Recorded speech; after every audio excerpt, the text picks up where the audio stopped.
കുറച്ച് വെളിച്ചത്തിലേക്ക് നിൽക്കാം നമുക്ക്. ഞാൻ ചൂരൽമല, അതായത് ഞാനിപ്പോൾ ചൂരൽമലയിൽ തന്നെയാണ് നിൽക്കുന്നത്. രക്ഷാപ്രവർത്തനം നടത്തിയ ആളുകൾ നമുക്കൊപ്പം ഉണ്ട്.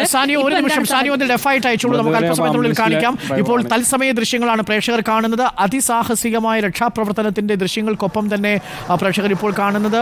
രക്ഷാപ്രവർത്തകർ വളരെ ഒഴുക്കുള്ള പുഴ മുറിച്ചു കടക്കുന്ന ആളുകൾ, മൃതശരീരങ്ങൾ കൊണ്ടുവരുന്ന ദൃശ്യങ്ങൾ, തത്സമയ ദൃശ്യങ്ങളാണ് റിപ്പോർട്ടറിൽ ഇപ്പോൾ പ്രേക്ഷകർ കാണുന്നത്. നമുക്കൊപ്പം അർജുൻ കല്യാടുണ്ട്. അർജുൻ കല്യാട്, ആ ദൃശ്യങ്ങൾ കാണുമ്പോൾ തന്നെ ഭയമാണ്. എനിക്ക് തോന്നുന്നു മൃതദേഹങ്ങളാണോ അപ്പുറത്തുനിന്ന് ഇക്കരയ്ക്ക് കൊണ്ടുവരുന്നത്?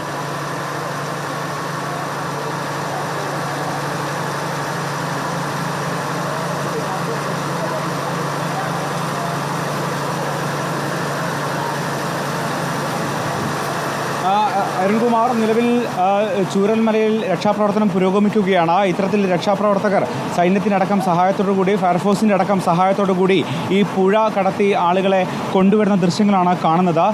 കൂടുതൽ ഗുരുതരാവസ്ഥയിലുള്ള ആളുകൾ, അതോടൊപ്പം തന്നെ പ്രായമായ ആളുകളൊക്കെ തന്നെയാണ് ഇത്തരത്തിൽ ഈ കയറിൽ ഈ ഭാഗത്തേക്ക് കൊണ്ടുവരുന്നത്. നിരവധി ആംബുലൻസുകൾ ഈ ഭാഗത്ത് തയ്യാറായിട്ട് നിൽക്കുന്നുമുണ്ട്.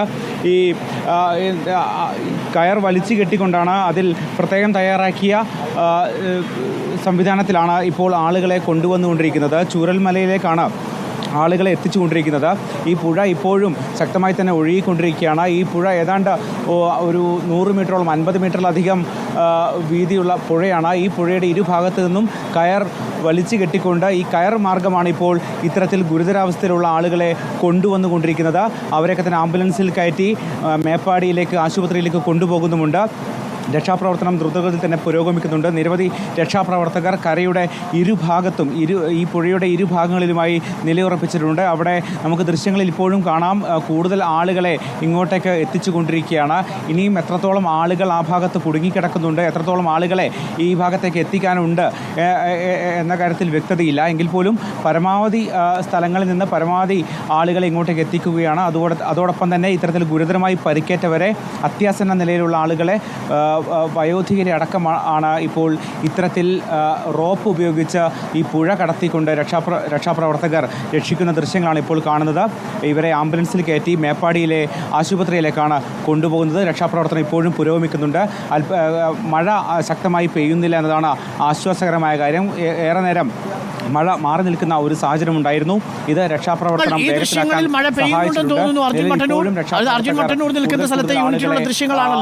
മറുഭാഗത്ത് നിന്ന് ഈ ചൂരൽമല ഭാഗത്തേക്ക് കൊണ്ടുവന്നു. എന്തായാലും അർജുൻ, ഇപ്പോൾ ഈ സ്ഥലത്ത് മഴ പെയ്യുന്നുണ്ടോ? അവിടെ മഴത്തുള്ളികൾ വീഴുന്നത് കാണാൻ സാധിച്ചോ? നേരത്തെ പെയ്ത മഴയുടെ ബാക്കിയാണോ?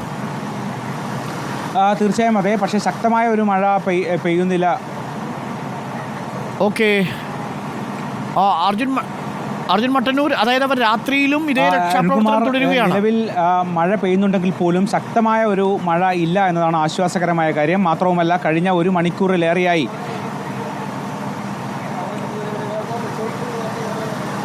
തീർച്ചയായും അതെ, ഈ രാത്രിയിലും ഈ രക്ഷാപ്രവർത്തനം പുരോഗമിച്ചു കൊണ്ടിരിക്കുകയാണ്. ഇരുഭാഗത്തും രക്ഷാപ്രവർത്തകർ ഇത്തരത്തിൽ നിൽക്കുന്നുണ്ട്.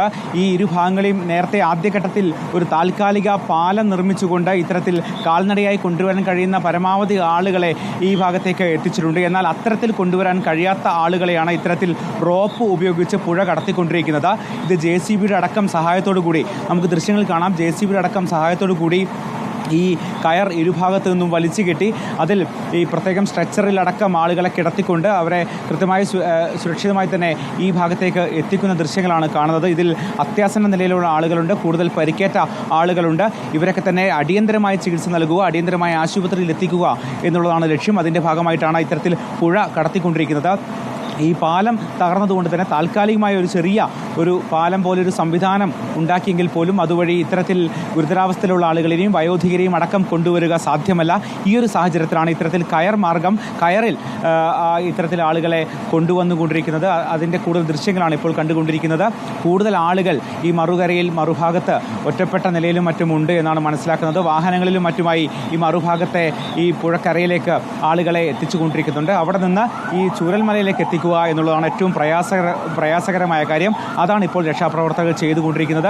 ഇത്തരത്തിൽ ദൃശ്യങ്ങളിൽ കാണാം, ഇത്തരത്തിൽ ഇതിൽ പരമാവധി ആളുകളെ ഇത്തരത്തിൽ കയർ മാർഗം ഈ പുഴ കടത്തിക്കൊണ്ടിരിക്കുന്ന ദൃശ്യങ്ങളാണ് ഇപ്പോൾ കണ്ടുകൊണ്ടിരിക്കുന്നത്.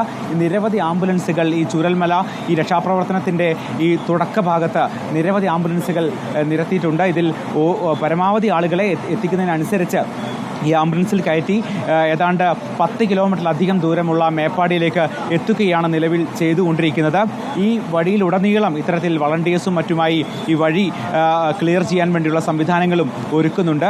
മറ്റ് പ്രദേശവാസികളെയും രക്ഷാപ്രവർത്തകരെയും സർക്കാർ അതോടൊപ്പം ജില്ലാ ഭരണകൂടത്തിൻ്റെ ആളുകളെ മാത്രമാണ് ഈ ഭാഗത്തേക്ക് കടത്തിവിടുന്നത്. മറ്റുള്ളവരെ ആരും തന്നെ ഈ ഭാഗത്തേക്ക് കടത്തിവിടാതെ റോഡ് പരമാവധി ക്ലിയർ ചെയ്യുക എന്ന ലക്ഷ്യത്തിലാണ് രക്ഷാപ്രവർത്തനം പുരോഗമിച്ചുകൊണ്ടിരിക്കുന്നത്. അതിന്റെ ഭാഗമായി ഏതാണ്ട് ഈ ചൂരൽമലയിൽ നിന്ന് നമുക്കിപ്പം വിവരങ്ങൾ നൽകിക്കൊണ്ടിരിക്കുന്നത് വളരെ ഒരുപക്ഷെ ചലഞ്ചിങ് ആയ വിഷ്വൽസ് ആണ് ഇപ്പോൾ കാണുന്നത്. രക്ഷാപ്രവർത്തനം രാത്രിയും അവസാനിപ്പിച്ചിട്ടില്ല. പുഴയ്ക്കപ്പുറത്തു നിന്നും ഇപ്പുറത്തേക്ക് കേബിൾ ഉപയോഗിച്ച് അതുവഴിയാണ് ആളുകളെ ഈ മറുകരയിലേക്ക് ചൂരൽമലയിലെ ഈ പ്രദേശത്തേക്ക് എത്തിച്ചുകൊണ്ടിരിക്കുന്നത്. രാത്രിയിൽ ഇനിയും മഴ പെയ്താൽ അവിടെ മനുഷ്യർ കുടുങ്ങിയാൽ സ്വാഭാവികമായും വീണ്ടും അപകടത്തിനുള്ള സാധ്യതയുണ്ട് എന്നുള്ളത് കൊണ്ട് രാത്രിയിൽ തന്നെ പരമാവധി ആളുകളെ ഈ മുണ്ടകൈ ഭാഗത്ത് നിന്ന് ഒഴിപ്പിക്കേണ്ടതുണ്ട്. അതിനുള്ള രക്ഷാപ്രവർത്തനമാണ് ഇപ്പോൾ നടക്കുന്നത്. മുണ്ടകൈ ഭാഗത്ത് നിന്ന് ചൂരൽമല ഭാഗത്തേക്ക് ആളുകളെ ഒഴിപ്പിക്കുന്നു. അർജുൻ മട്ടന്നൂർ തുടരുക. അർജുൻ മട്ടന്നൂർ പറയുന്നത് പോലെ രാത്രിയിലും ഈ രക്ഷാപ്രവർത്തനമുണ്ട്. എനിക്ക് തോന്നുന്നു ഇപ്പോൾ കൊണ്ടുപോകുന്നത് അത് മൃതശരീരമാണ് കൊണ്ടുപോകുന്നത്. ആ ഭാഗത്ത് 15-16ഓളം മൃതശരീരങ്ങൾ ഉണ്ടായിരുന്നു. ആ മൃതശരീരങ്ങൾ താഴേക്ക് എത്തിക്കുകയാണ്. ആ ദൃശ്യങ്ങളാണ് ഇപ്പോൾ മറുഭാഗത്തേക്ക് കൊണ്ടുപോകുന്നതും. 22 മൃതദേഹങ്ങൾ നേരത്തെ റിപ്പോർട്ട് ചെയ്തതുപോലെ ഈ മുണ്ടകൈ ഭാഗത്തുണ്ടായിരുന്നു. ആ മുണ്ടകൈ ഭാഗത്തുള്ള മൃതദേഹങ്ങളാണ് ഇപ്പോൾ ആംബുലൻസിൽ കയറ്റിക്കൊണ്ടുപോകുന്നത്. അതാണ് ഈ കേബിളിൽ കുരുക്കി എടുത്തുകൊണ്ട് പോകുന്നത്. പരമാവധി മനുഷ്യരെ എത്തിച്ചിട്ടുണ്ട്. പക്ഷേ അപ്പോഴും ചില റിസോർട്ടുകളിൽ കുടുങ്ങിക്കിടക്കുന്ന മനുഷ്യർ നമ്മളെ വിളിച്ചു. തങ്ങൾക്കും ക്യാമ്പിലേക്ക് പോകണമെന്നവർ പറയുന്നുണ്ട്. നമുക്ക് മിനിസ്റ്ററോട് ഈ വിവരം പറയാം. അങ്ങനെയാണെങ്കിൽ ഇപ്പോൾ മുണ്ടകൈ ഭാഗത്ത് കുടുങ്ങിയിരിക്കുന്ന മറ്റു മനുഷ്യർക്ക് ക്യാമ്പിലേക്ക് പോകാൻ കഴിയുമെങ്കിൽ ഈ രാത്രിയിൽ തന്നെ അവർക്കുള്ള സൗകര്യം ഒരുക്കി കൊടുക്കേണ്ടതാണ്. നമുക്ക് മിനിസ്റ്ററെ കൂടി കഴിയുമെങ്കിൽ ഒന്ന് ബന്ധപ്പെടാവുന്നതാണ് എന്ന് തോന്നുന്നു. നേരത്തെ നമ്മളോട് ഒരാൾ പ്രതികരിച്ചിരുന്നു. റയീബ് എന്ന് പറയുന്നയാൾ പ്രതികരിച്ചത് അയാൾക്ക് ആ ഭാഗത്തേക്ക് എത്തണം എന്നുള്ളതാണ്. ഇപ്പോൾ ഒരു മേഖലയിൽ കുടുങ്ങിക്കിടക്കുകയാണ് അവർ എന്നാണ് പറയുന്നത്. നമുക്ക് മിനിസ്റ്ററുടെ ഈ വിവരം അറിയിക്കാവുന്നതാണ്. ഇപ്പോൾ പ്രേക്ഷകർ കാണുന്നത് ഈ ഡെഡ് ബോഡി അങ്ങോട്ട് മാറ്റുന്നു. മുണ്ടകൈ ഭാഗത്ത് ടോപ്പ് സ്റ്റേഷനിൽ നിന്നുള്ള മൃതശരീരങ്ങൾ കൂടിയാണ് ഇപ്പോൾ മാറ്റിക്കൊണ്ടിരിക്കുന്നത്. രക്ഷാപ്രവർത്തനം രാത്രിയിലും പുരോഗമിക്കുകയാണ്. വെളിച്ചത്തിൻ്റെ കുറവുണ്ട്, കനത്ത മൂടൽമഞ്ഞുണ്ട്. ഈ പ്രദേശമാകെ ഇരുട്ടിലായിരുന്നു മുണ്ടകൈ ഭാഗം.